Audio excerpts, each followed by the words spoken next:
पिछले एपिसोड में आपने कंस और देवकी का संवाद सुना। इस एपिसोड में आप सुनेंगे कंस और वसुदेव का संवाद। जभी चतुर वसुदेव ने समझ लिया सब भेद, बोले तब तो व्यर्थ तुम बढ़ा रहे हो खेद। 8वें पुत्र का भय है तो वह आगे आपके धर देंगे, 8वां नहीं चाहोगे तो 8 ही अर्पण कर देंगे। कह उठा हृदय भी यह सह लेंगे सब जो सहना है, 8वें गर्भ के ही खातिर हमको भी जिंदा रहना है। असुर राज कहने लगा तब तो है स्वीकार, किंतु भोगना पड़ेगा तब तक कारागार। जिन हाथों में कंगना बांधा हथकड़ियां वहां पड़ेंगी अब, जो पांव रंगे हैं मेहंदी से बेड़ियां उन्हें जकड़ेंगी अब। आज्ञा पाते ही वही हुआ जो क्रूर कंस की इच्छा थी, दंपति के जीवन अभिनय की यह पहली करुण यवनिका थी। मथुरा में उस दिवस से व्यापा हाहाकार, कर न सकी जनता सहन इतना अत्याचार।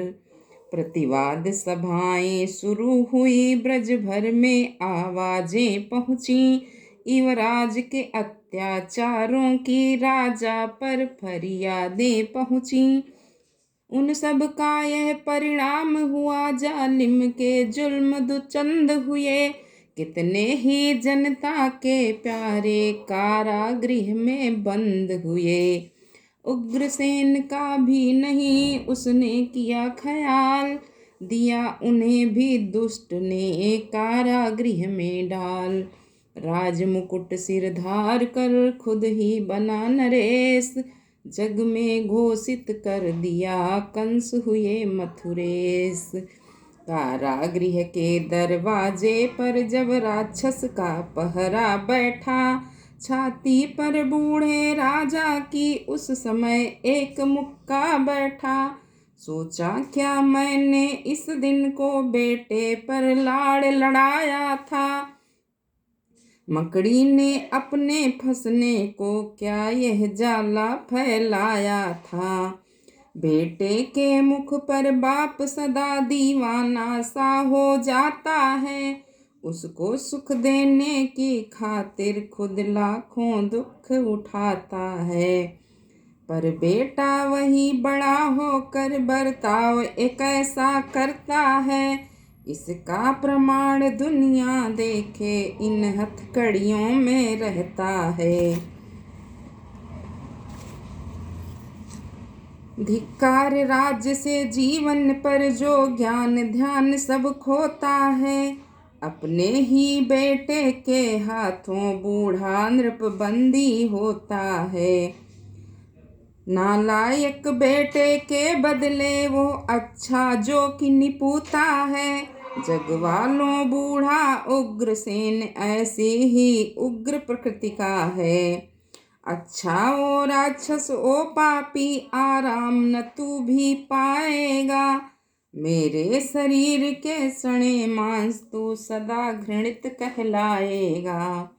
मैं कहता हूँ बदला यह प्रकृति चुकाएगी, अष्टम संतान देवकी की तेरा अस्तित्व मिटाएगी।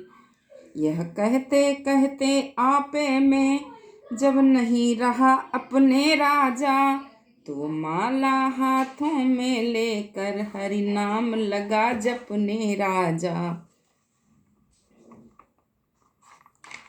दिन पर दिन हो रहा था उधर कंस विकराल, इधर देवकी के हुआ पैदा पहला लाल।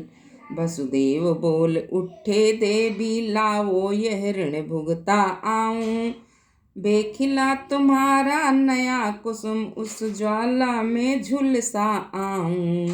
जितने भी बाप जगत में हैं बेटे पर बल बल जाते हैं, हम वह हैं जो अपने हाथों अपनों का खून बहाते हैं। माता की छातियों में उठा एक उबाल, बोली सचमुच छिनेगा क्या मेरा यह लाल।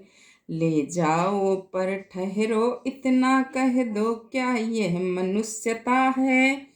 पक्षियों और पशुओं में भी होती बच्चे की ममता है। आने वाला युग देखेगा भीरुता हमारे हृदयों की। अपने जीने को देते हैं आहुति अपने बच्चों की। सचमुच पागल की तरह रो उठा वह बाप, फिर बोले है भीरुता यह है पिछला पाप। हम कब कहते हैं हम मनुष्य, हम तो पशुओं से बदतर हैं। आँखों से सब कुछ देख रहे पर बोल न सकते पत्थर हैं। पृथ्वी तुमको हो गया है क्या, क्यों नहीं रसातल को जाती। सूरज की ज्वाल मूर्ति तू भी नीचे क्यों नहीं उतर आती। विंध्याचल और हिमालय तुम आपस में दोनों टकराओ। सागर अब देर नहीं अच्छी बन करके प्रलय काल छाओ।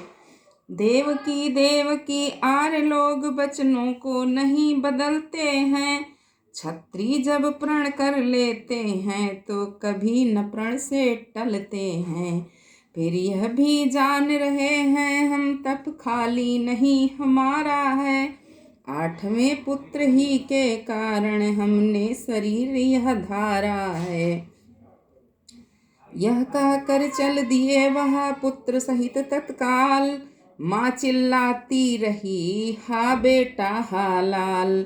देखा ज्यों ही कंस ने बालक का प्रिय रूप, हृदय द्रवित कुछ हो गया अब अवलोक अनूप।